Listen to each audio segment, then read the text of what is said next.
தேட்டர்ஸில் run ஆகிட்டு இருக்கிற miss you படத்தோட ரிவ்யூ தான் நம்ம பார்க்க போகிறோம். மிஸ் யூ இந்த படம் நான் எக்ஸ்பெக்ட் பண்ணலைங்க சீரியஸாக. பட் எனக்கு இந்த படம் பிடிச்சிருந்தது.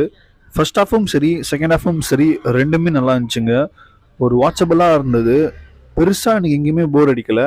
சாங்ஸ் மட்டும் தான் எனக்கு ஒரு மாதிரி பிடிக்காத மாதிரி இருந்துச்சு. அது மட்டும் கொஞ்சம் பெட்டராக பண்ணியிருக்கலாம். மற்றபடி ஸ்க்ரீன் பிளே வைஸ் ஒரு மாதிரி டிஃப்ரெண்ட்டாக ஒரு யூனிக்காக தான் பண்ணியிருந்தாங்க.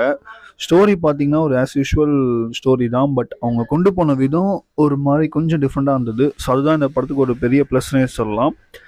மைனஸ்ன்னு பார்த்தீங்கன்னா சித்தார்த் தாங்க. சித்தார்த் இந்த படத்தில் அவர் கொடுத்த வேலையை சூப்பராக பண்ணியிருக்காரு. நல்லாவே பண்ணியிருக்காருன்னே சொல்லலாம். ஆனால் இந்தியன் 2வோட அந்த இம்பேக்ட் இன்னுமே சித்தார்த்துக்கு இருக்குன்னு நினைக்கிறேன். இன்னும் 2-3 படம் போனால் தான் அவருக்கு அந்த இமேஜ் போகும். ஏன்னா அதுலேயே ஒரு மாதிரி ரொம்ப ஆடியன்ஸ்லாம் ஒரு மாதிரி ஆனால இதில் அவர் பார்க்கும் போதெல்லாம் லைட்டாக அந்த ஒரு ஃபீல் வருது. மற்றபடி பார்த்தீங்கன்னா படமாக பார்க்கும்போது ஒரு நல்ல படங்க. கண்டிப்பாக போய் தியேட்டரில் பார்க்கலாம். ஒரு வாட்சபிள் மூவி தான். பார்க்கலாம். See you guys.